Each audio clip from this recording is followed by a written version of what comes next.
I, 56 male, was diagnosed with pancreatic cancer back when I was 37.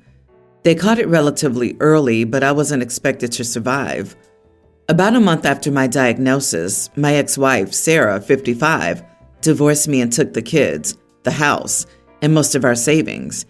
She even turned the kids at the time, a male teen and a female tween, and a younger female tween, against me, and I was alone. I was an only child and my parents died in my 20s, so no other family, to deal with my seemingly inevitable death. Well, except for one person, my coworker Jane. She was the only person who seemed to care about me. Before you ask, there was no infidelity. Sarah divorced me because she couldn't be my nurse as she watched me die. Anyway, the doctors wanted to try to remove the tumor after a few courses of chemo, and I went into remission after the surgery and some more chemo. I tried to be there for my kids, but Sarah remarried, and her new husband took my spot. After a while, I stopped calling on birthdays and holidays, giving gifts and trying to be involved in their lives. It hurt almost as much as the cancer when I realized I didn't mean anything to them. I ended up marrying Jane and we have 2 kids. It still hurts, but I love my new family, and they care about me. Anyways, Sarah recently got diagnosed with terminal heart disease, and they're struggling financially. My kids called me for the first time in over a decade to ask me out for lunch. I didn't want to go, but Jane said that they're extending an olive branch and to hear what they want to say. At lunch, they didn't even bother with pleasantries. They immediately asked me to help out with their mom's medical bills. I said no and got up to leave, but my son said that even if I didn't love their mom, they did, and if I loved them, I needed to help. I asked them what their half-siblings' names were, when the last time they called, who they spent the previous 2 decades worth of Father's Days with, why I should care about a woman who took everything from me and left me alone while facing my death, or about the kids who wouldn't even see me before my surgery or at any point when I was dying. They were silent, so I said, I don't care about your mom, nor do I give a single crap if she dies, and I don't care how bad her dying hurts you guys, because I care about you all as much as you care about me, not in the slightest. I won't help because I don't love her or you guys, and I left. I've been getting calls from my ex's family telling me how awful I am for saying that to my flesh and blood. I wouldn't care, but my wife told me that I was too harsh on them, even though I was right. Am I the idiot? Edit. Her husband works, but their health insurance and his paychecks can't cover the cost. I didn't give up after Sarah remarried about a year after I went into remission. I tried for 11 years, but all I'd get on the calls was a thank you and a one-word answer about what's going on in their lives. As time went on, the calls got shorter and shorter, if they answered at all. I stopped calling after 11 years because not one of them answered on Christmas. I tried spending time with them in person over the years, but it was always short because the kids were busy, or at least that's what I was told. I fought for my kids until the youngest was 22. When I signed the divorce papers, I gave my ex full custody in exchange for her not taking everything in our accounts. After the remission, I voluntarily paid child support but didn't seek custody because all 3 of them wanted to live with their mom. At the time, I thought the kids were scared of me dying, and that's why they didn't want to see me. I didn't want to believe she turned them against me for a long time, and by the time I realized it, it seemed to me like forcing them to live with me would just push them even further away.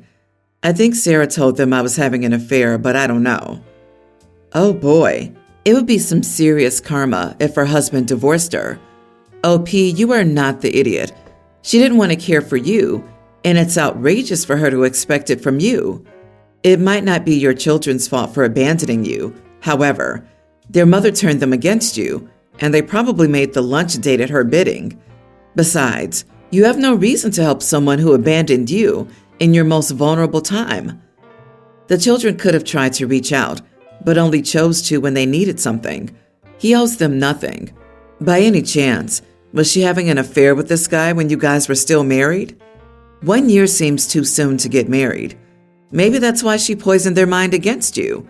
Guilty minds work in twisted ways. Absolutely agree with the above. She's guilty. At this point, it's irrelevant what turned the children. The youngest is 30. They're not kids anymore, but adults who could have re-examined what happened with you with adult eyes. They just didn't for well over 10 years. And they didn't pretend to want to now, which was hurtfully helpful. They just wanted your money and would say what they needed to manipulate you. You did the right thing by going. You also did the right thing by saying no. I'm sorry, but I don't think these relationships are fixable. The damage is done. My fiance, Jen, 29 female, just gave birth to our daughter a few months ago. She strictly breastfeeds, so as you can imagine, she gets far less sleep than I do. During the day, I help with changing or holding her, but all feedings are up to Jen. The baby outright refuses a bottle. We've tried several times, but ultimately we are both okay with this. Anyway, I'm kind of an independent startup video game developer. I made one video game 2 years ago, but it wasn't that great. So while I do get revenue from it, it's not much or even a livable wage. This time, however, I'm working with 4 other people, and the game is turning out great. I also work a 9 to 5, but after getting home, having dinner with my fiance, and looking after the baby for a while, I jump on and work on the game. For the past 2 to 3 nights, I've been up till 1 to 2 a.m. working on the game, and I've been ultra tired. I snore like a maniac when I'm tired. It's super embarrassing because I truly sound like a Mack truck. But yesterday, the baby had her 2-month shots and she was so fussy, cried way more than normal. It was super hard for my fiance to get her to sleep. I finally went to bed around 2 a.m., and my fiance immediately asked me to sleep on the couch so I wouldn't wake the baby with my snoring. I said no, I was so tired, and the couch wasn't comfortable at all. I had to work early. I wanted sleep. She didn't fight it, but she called me an idiot and walked out of the room with the baby. I woke up this morning to the baby in the crib in the nursery and my fiance asleep on the floor with no pillows and blankets. She still won't talk to me. Am I the idiot? Do you know what's less comfortable than the couch?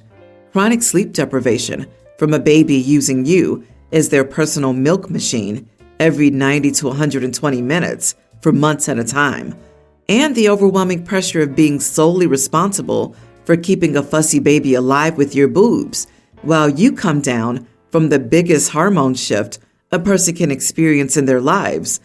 You are the idiot.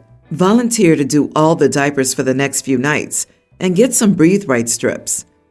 You know that your fiance is sleep deprived and is breastfeeding, so she needs to be healthy and rested, and yet you displaced her and your newborn at 2 a.m. because you didn't want to sleep on the couch? That was incredibly selfish. Your fiance slept on the floor with no pillow or blanket. Are you always this selfish? Your baby needs sleep. Your fiance needs sleep. I don't feel bad for you being tired when you choose to game until 2 a.m. You owe her a massive apology. Get your head out of your butt and go see a doctor. You're failing as a partner. How does he not feel ashamed, seeing her sleeping on the floor to escape his snoring? This is such an awful thing to do to the woman that just birthed their baby. Even if he hated her, this just seems so cold. OP needs to reevaluate his priorities before his fiance learns that she can sleep in her own bed in her own home without him. My sister has an 18-year-old daughter, Casey. It was just the 2 of them for 10 years. Case never knew her dad, which means my sister had sole custody of Case. When she was little, Casey used to talk a lot about how there were these mean girls in school. One of them, Valerie, Case disliked more than the others. She was the worst. My sister did her fair share of complaining about the dad too, especially when she had to replace an eraser a couple of weeks into school because Valerie broke it. When Case was 9, my sister and Valerie's dad started to spend time together, and then they got married a year later. There was a lot of shock on my part, seeing as my sister knew how Case felt about Valerie and given her complaints about Valerie's dad, allowing her to get away with so much. But he's an attractive guy, and I guess that won out over everything else. The announcement to Case went about as well as can be expected. She was furious at her mom, more so on her wedding day, because my sister wanted the girls to match and look like sisters for the first time. Valerie used the wedding to taunt some of Case's friends, saying she would replace them with her. It only added fuel to an already bright fire. Case ultimately refused to participate in the wedding on the day and sat with me. Things in their household were tense for years afterward. My sister would get upset that Case was so mad that she didn't change her opinion of Valerie and would vehemently deny that they were sisters. About 2 years after she married, my sister decided they all needed family therapy. It was only in the last 2 years that Valerie appears to have grown, and from the outside, it doesn't look like she's the bully she once was. But Case still cares nothing for her. Both girls graduated in May, and Case moved out and in with me, wanting to get away from Valerie. The other day, my sister and I met up for lunch, and she was venting about Case not talking to Valerie at all, and how Valerie had wanted them to meet up every day after classes started. They go to different colleges, but both are local. But Case didn't even answer her. She said she thought after all these years, Case would see Valerie as a true sister, and even if she didn't like her, there would be some sense of family loyalty there. I was shocked to hear my sister say that. She noticed and asked me why I looked like a fish. I told her I'd never expected her to be so naive to think that Case would feel that way when she hated Valerie, long before she, my sister, met her husband. My sister's attitude changed very fast, and she told me that I'm the naive little brother to think these things don't change when family bonds are created. I told her that family bonds aren't created that easily when there's already bad blood present, no matter how much she might want them to be there. She told me I owed her an apology, and she'll be waiting for it. Am I the idiot? Not the idiot. Your sister chose her partner over her daughter, bringing her bully into her home and trying to force them to play nice. Her daughter will never forgive, forget, or get over that. Well done for supporting your niece. Me banging Valerie's dad should have automatically transformed my daughter into someone who doesn't hate being bullied. Your sister, the delusional idiot. Absolutely. Her mother, who was supposed to give her support and safety, brought a nasty bully into her home. OP's sister should think herself lucky if Case speaks to her, let alone Valerie. Someone is owed an apology, but it's not your sister. Her ideas of how family bonds are formed come solely from watching Hallmark movies. My male teen, stepmom, is turning 50 in a few weeks, and my younger siblings and dad are planning a video tribute for her. My pre-tween sister's the one who asked me to call her mom for the video originally. She said it would make everyone happy if I did. I told her I would gladly speak on the video, but I would not call her my mom. My sister asked why, and she got emotional quickly. She asked me if I didn't want to make her mom the happiest for her birthday. I told her that her mom wasn't my mom, and I wouldn't call her that in a video, but I could still say how awesome she is. My dad got involved more heavily after that. He told me the kids know how much their mom wishes I would acknowledge her as my second mom, and he said that if I can't do it for her milestone birthday, then when am I going to? I told him never. I said we'd already discussed this a lot in the past, and my dad said that things normally change when kids start to grow up and appreciate someone being there. I said I can't appreciate my stepmom. I even like her, but that doesn't mean I'll ever consider her my second mom or want a second mom. My other two siblings, who are younger, were brought into the debate. I'll call it a debate, but really, it was just Dad trying to get the kids to pressure me into doing what they wanted. And I know my siblings want it because they've asked before why I don't call my stepmom mom and why I don't want her to be my mommy too. My pre-tween sister offered to share her with me. She said I shouldn't be without a mom, which is when I explained that I did, and she died. Background: my mom died when I was 7, and I was 8 when my dad married my stepmom. My half-sister was born a year later. My dad and stepmom had wanted me to embrace my stepmom as more of a parental figure than I did. I saw her more like an aunt or extended family. I like her. I'll hang out with her without a complaint, and I'll listen if she tells me to do something. But she's not my mom, and I don't call her my mom, or invite her to mom things for Mother's Day. We did family therapy when I was in middle school because Dad wanted to address my refusal to accept her as an equal parent and mother figure. The therapist told them it was natural for some kids and healthy for some to follow my lead and to not push or make a big deal out of it. Now it's become a big deal again. The whole thing has been going on for 3 weeks, and my stepmom found out about it. She was hurt that I didn't want to. She told them to leave it, but my dad and sister said you could see how upset she was that I couldn't bring myself to call her mom just once for the video. My sister said I'm so mean and I should love her mom more than I love mine.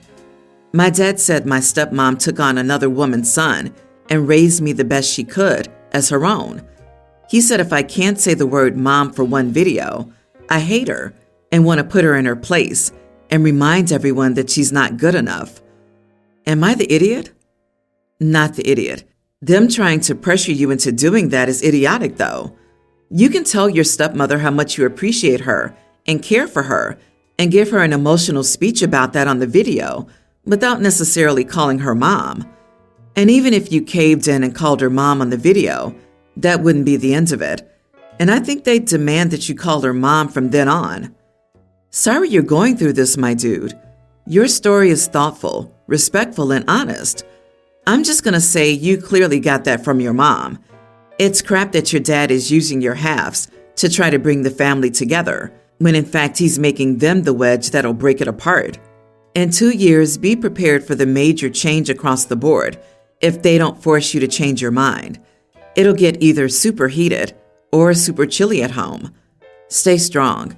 I wish your dad would have an epiphany about what a great kid he's driving away. Much love. I, 31 female, love romance. I love reading about two individuals falling in love and the idea of eternal love. My husband, 27, recently started having an issue with my romance items. He says they're in the way. I keep my books on one bookshelf. I have my own iPad, though I prefer physical books. I have my own library card and account. I do my half of the chores, pay half of the bills, and do my part around the house. The romance books are not affecting his life in any way, but he hates them. He commented on throwing them out and having a fresh start. So I bought a small cabinet and dresser with a lock on it from Amazon and locked up all my novels. My husband tried opening the door of one and found out it was locked. Now he's upset and guilt-tripping me, saying that I don't trust him and care more about my romance novels than him. Am I the idiot? Edit. He comments that they're useless and in the way, and he shoved the bookcase a few times. It's flimsy, so it does sway every time he does that. I've even moved it further into the corner, but he complained. We did have to move into a smaller studio apartment for his dream job, so it's less space than he's used to, but the bookshelf is relatively small and out of the way. So you downsized into an apartment for his dream job, but you can't keep the things that make you happy? He sounds immature and selfish. You are not the idiot. It feels like he's threatened by the romance novel somehow, which is odd. He should consider some internal reflection as to why reading romance novels bothers him so deeply. They moved for his dream job, and he's trying to throw out all her belongings. When he's mad, he physically shoves the bookcase with her stuff so hard it sways. Alarm bells are ringing for me right now. This may be the beginning of some dangerously controlling behavior he's been hiding from you thus far. So just be aware of that. Have your guard up for further manipulative, guilt-tripping, or pushy behaviors. Ooh, it sounds like he's taking out his frustrations of having to downsize on your books. They're a physical thing he sees, can point to, and blame. Maybe his dream job isn't all it's cracked up to be. Tell him to grow up and use his words instead of picking fights.